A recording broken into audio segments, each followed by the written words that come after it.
મહાદેવહર વિદ્યાર્થી ભાઈઓ બહેનો, આપણા 12મા ધોરણના બોર્ડના પેપર ધીમે ધીમે આગળ વધી રહ્યા છે અને મને ખાતરી છે તમારા બધાયના પેપર ખૂબ જ સારા જઈ રહ્યા હશે. બરાબર. હવે મંગળવારે એટલે કે 5 તારીખે ઇંગ્લિશનું પેપર છે.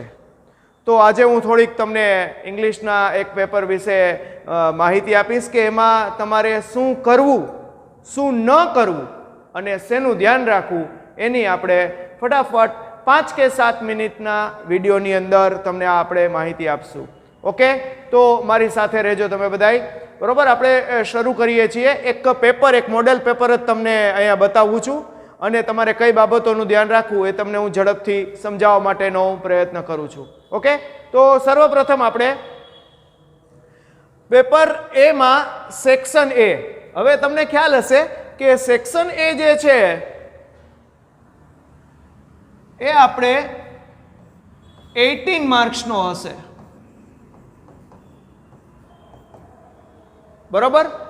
આ સેક્શન એમાં ખાસ પહેલી વસ્તુ તમારે એ ધ્યાન રાખવાની છે કે આમાં દરેકમાં પ્રશ્ન લખવાના છે. જવાબ તો લખવાના જ છે પણ આમાં પ્રશ્ન પણ ફરજિયાત લખવાનો છે. આ ભૂલતા નહીં. બરોબર. હવે સેક્શન એમાં જે પહેલો પ્રશ્ન છે એ છે ટ્રુ ઓર ફોલ્સ. બરોબર. તો હવે પાઠને આધારિત જે ટ્રુ ઓર ફોલ્સ હશે એની અંદર તમારે ખાસ મારી તમને એક રિક્વેસ્ટ છે કે ખાસ તમે દરેક લાઈનને, દરેક સેન્ટેન્સને સમજજો કે આ શું કહેવા માંગે છે. પછી તેની સામે તમે ટ્રુ અથવા ફોલ્સ કરજો. બરોબર. અને સાચા ખોટા નહીં, TRUE ટ્રુ અથવા તો FALSE ફોલ્સ. તો આમાં સેન્ટેન્સ લખવાનું અને એની બાજુમાં ટ્રુ અથવા ફોલ્સ કરવાનું. બરોબર. પણ ખાસ કહું છું દરેક વાક્યને સમજજો અને પછી ટ્રુ ઓર ફોલ્સ કરજો. ઓકે. ત્યારબાદ સેક્શન એ ની અંદર જ બીજો પ્રશ્ન આવે છે, find and write the nearest meaning.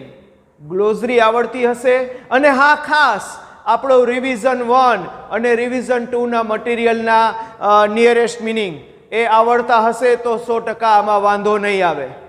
Okay. આમાં પણ તમારે આ જે શબ્દ છે એ લખવાનો. ખાસ આ શબ્દ લખી અને પછી એમાં આ 4 ઓપ્શન નહીં લખવાના, સાચો જવાબ એની સામે લખવાનો. બરોબર. એટલે ખાસ આ વસ્તુનું તમે બધાય ધ્યાન રાખજો. ત્યારબાદ આપણી સામે આવશે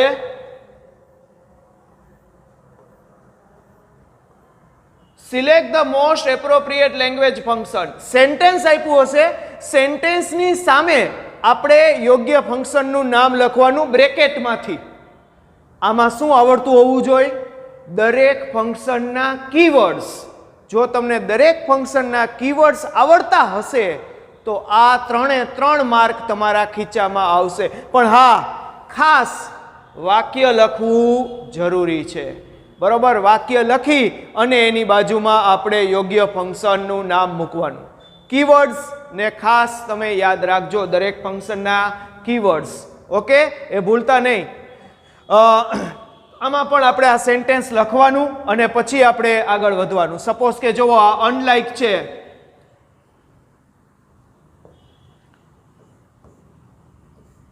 અનલાઇક છે તો અનલાઇક એ કયા ફંક્શનનો દીકરો છે, મતલબ કે કયા ફંક્શનનો કીવર્ડ છે?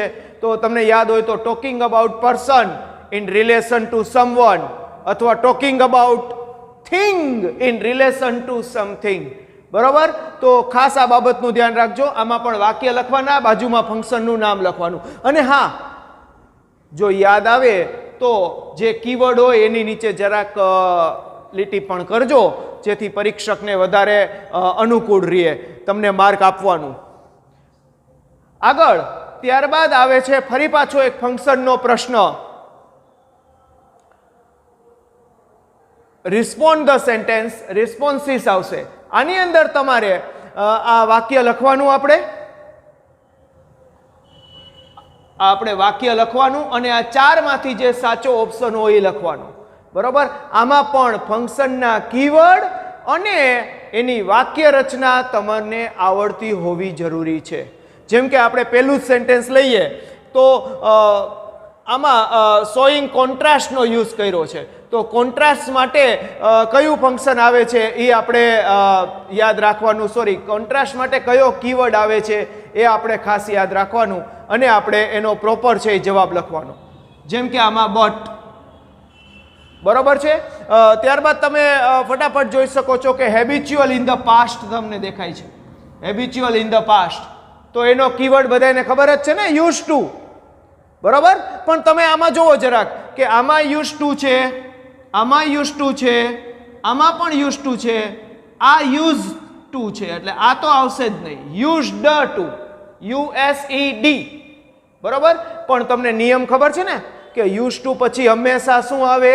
V1 આવે. તમને નિયમ ખબર છે ને કે યુઝ ટુ પછી હંમેશા શું આવે? V1 આવે.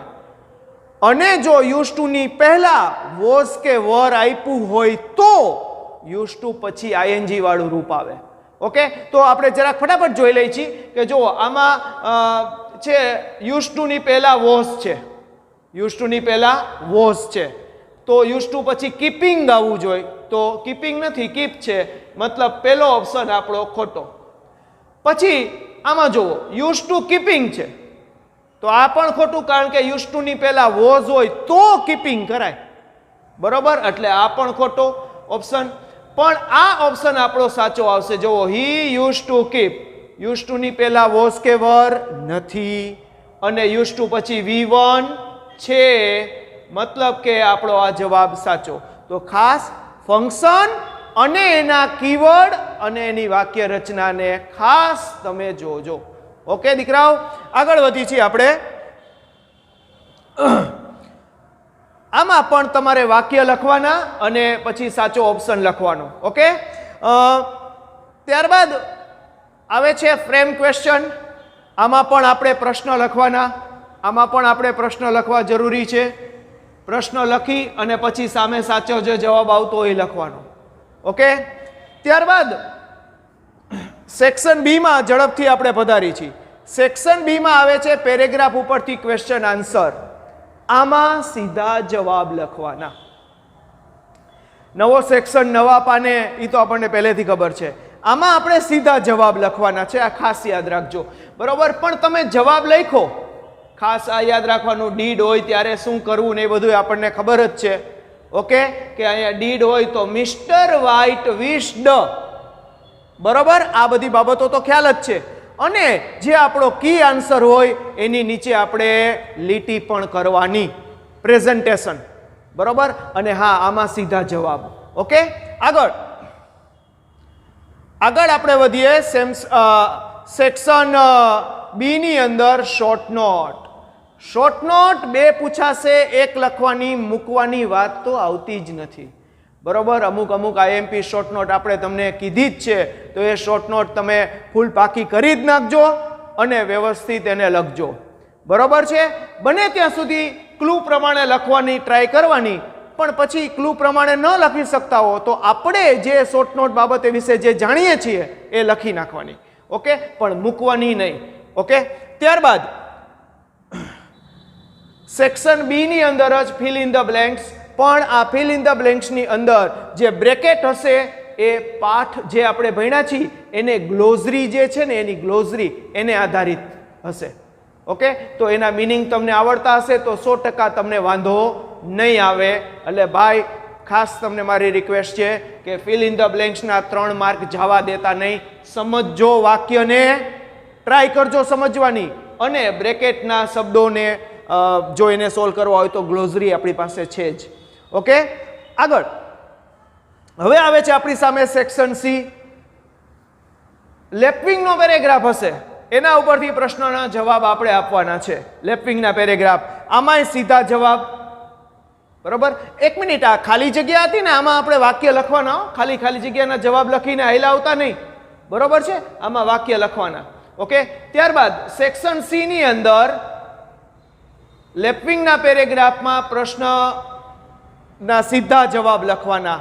બરોબર, અને ટ્રાય કરવાની ભાઈ, જવાબ ગોતવાની ટ્રાય કરવાની. જનરલી એવું હોય કે પહેલો આન્સર પહેલી બે લીટીમાં હોય, બીજો આન્સર એના પછી હોય, બરોબર?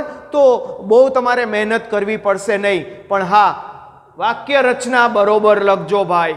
ખાસ તમને મારી પ્રાર્થના છે કે વાક્ય રચના બરોબર લખજો. જેમ કે why did the writer close her book, તો ધ રાઇટર ડીડ છે એટલે ક્લોઝડ હર બુક. ઓકે, આ વસ્તુને તમે બધાય જરાક ધ્યાનથી સમજજો. અને હા, જે કી આન્સર હોય એની નીચે લીટી કરજો. ત્યારબાદ સમરી રાઇટિંગ. સમરી રાઇટિંગમાં બીવાનું નથી, બરોબર? આખો પેરેગ્રાફ વાંચવાનો. તમને અગત્યની લાગતી હોય એ લીટી, જે એ સેન્ટેન્સ છે એની નીચે અંડરલાઈન કરવાની અને એ લીટીઓને તમારે ફરીથી લખવાની, પણ થોડા ઘણા મોડિફિકેશન સાથે. ફરી એકવાર આખો પેરેગ્રાફ વાંચવાનો, અગત્ય જે લાગતા હોય સેન્ટેન્સ નીચે અંડરલાઈન કરવાની અને એ સેન્ટેન્સને તમારે લખવાના, પણ થોડા ઘણા ફેરફાર સાથે. પણ હા, સમરીમાં ટાઇટલ આપવાનું ભૂલતા નહીં. ટાઇટલનો 1 માર્ક છે, એટલે ટાઇટલ આપ્યું એટલે માર્ક મળી ગયો, અને ટાઇટલ ન આપ્યું એટલે માર્ક ગયો. ઓકે? અને હા, સમરી રાઇટિંગની અંદર છોડવાનું નથી, નાનું સ્વરૂપ કરવાનું છે, બને એટલા નાના સ્વરૂપમાં લખી નાખવાનું છે. ઓકે? સમરી બધાની અલગ અલગ હોય, બધાને ખબર જ છે. ઓકે, આગળ વધી છીએ આપણે. ન્યૂઝ ક્લિપિંગ હશે એટલે અનસીન પેરેગ્રાફ જેવું જ થયું. આમાં પણ પ્રશ્નના જવાબ, આમાં પણ સીધા જવાબ, આમાં વિશેષ કહેવા નથી. સ્ટાન્ઝા ઉપરથી ક્વેશ્ચન આન્સર, સ્ટાન્ઝા ઉપરથી ક્વેશ્ચન આન્સર. જરાય ગભરાતા નહીં, ઘણી બધી પ્રેક્ટિસ કરી છે આપણે એની, એટલે મનમાં એમ રાખવાનું કે મેં આની પ્રેક્ટિસ કરી છે, બરોબર? સ્ટાન્ઝા ઉપરથી જે ક્વેશ્ચન આન્સર છે એમાં પણ સીધા જવાબ, બરોબર? એક ખાલી સેક્શન એ નું ધ્યાન રાખવાનું, એમાં પ્રશ્ન લખવાના છે. ઓકે, આગળ. ત્યારબાદ આવે છે સેક્શન ડી, મતલબ કે do as directed. Section D ની અંદર જો નવો સેક્શન, નવા પાને હો, section D do as directed. આમાં એક પ્રશ્ન એવો હશે, ચેન્જ ધ વોઇસ, અને બીજો પ્રશ્ન હશે change the tense.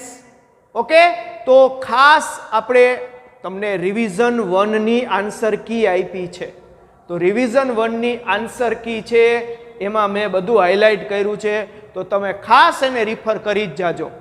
Any print કઢાવી અને એને વાંચજો, ખાસ રિફર કરી જાજો બધાય. ઓકે, હવે તમે આમાં જુઓ, બીજો જે પ્રશ્ન હશે ને ડુ એઝ ડાયરેક્ટેડમાં, એ ચેન્જ ધ ટેન્સ હશે કદાચ. ઓકે, તો એમાં સાવ સહેલું છે. જેમ કે તમે આમાં જોઈ શકો છો કે Kabir is a good,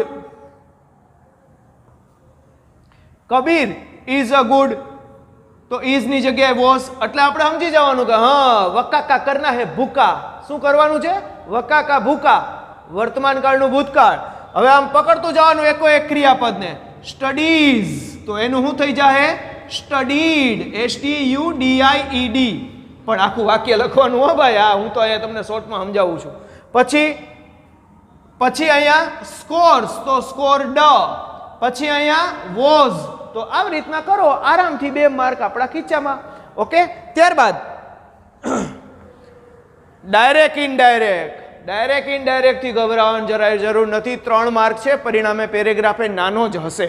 okay, જેટલું આવડે છે આમ તો આવડે જ છે તમને ડાયરેક્ટ ઇનડાયરેક્ટ, વર્ષોથી શીખો છો તમે ડાયરેક્ટ ઇનડાયરેક્ટ. સાવ સહેલું. સપોઝ કે આમાં છે, તો આમાં અંકલ બંસરીને કહે છે, તો અંકલ આસ્ક્ડ બંસરી, એટલું તો લખી જ શકો ને. પછી WH ક્વેશ્ચન છે એટલે વાય નો વાય. યાદ છે ને બધું? આ તો થોડું તમને યાદ દેવડાવું છું, બાકી આમ તો ઈચ્છા થાય છે કે આખે આખું કરાવી દઉં, પણ અત્યારે આપણે શોર્ટમાં કામ પતાવવાનું છે. આગળ ફરી પાછું આવ્યું પ્રશ્ન લખવાનું.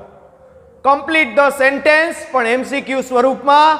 આમાં પણ કીવર્ડ આવડતા હોવા જરૂરી છે, અને સિન્ટેક્સ, વાક્ય રચના. ઓકે, પ્રશ્ન લખવાનો, પ્રશ્ન લખવાનો, તો કે હા સાહેબ પ્રશ્ન લખવાનો.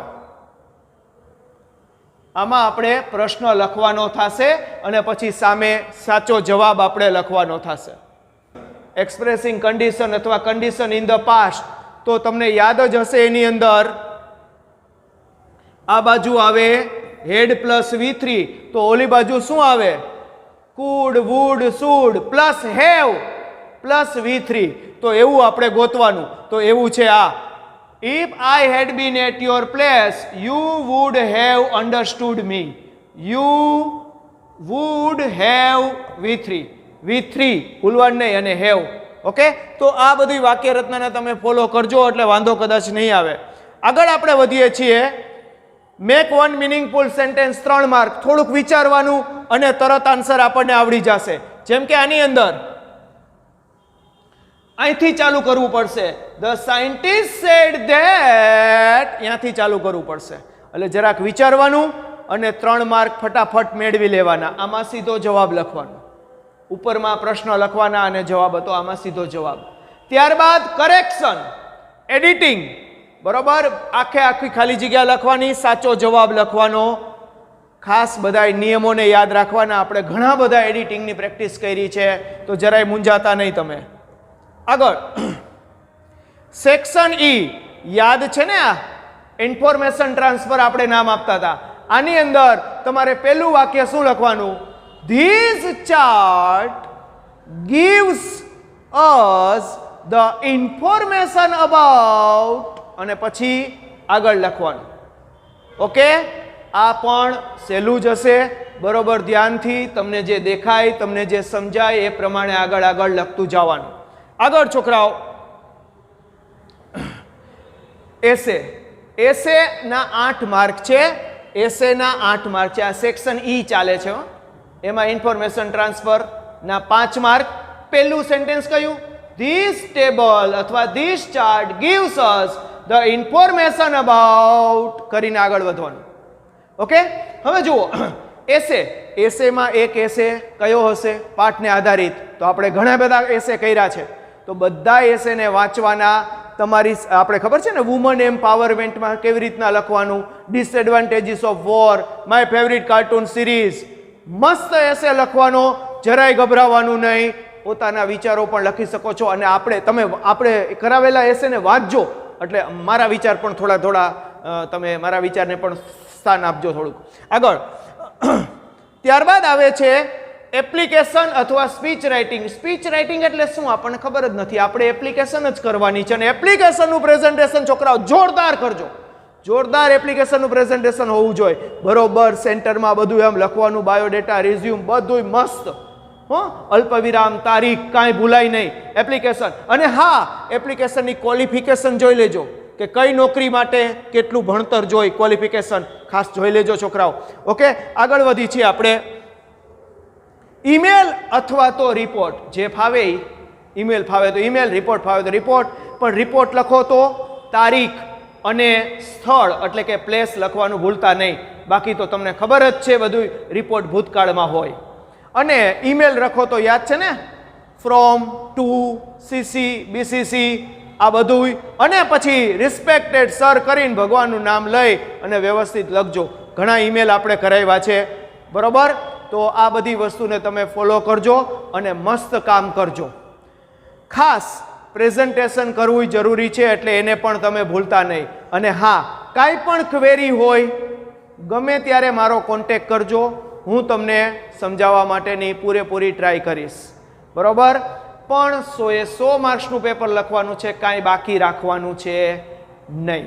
ઓકે, બસ આટલી માહિતી આપું, તમારો વધારે સમય નથી બગાડતો. મહાદેવ હર, ઓલ ધ બેસ્ટ. કર હર મેદાન ફતેહ. આવજો બાળ મિત્રો.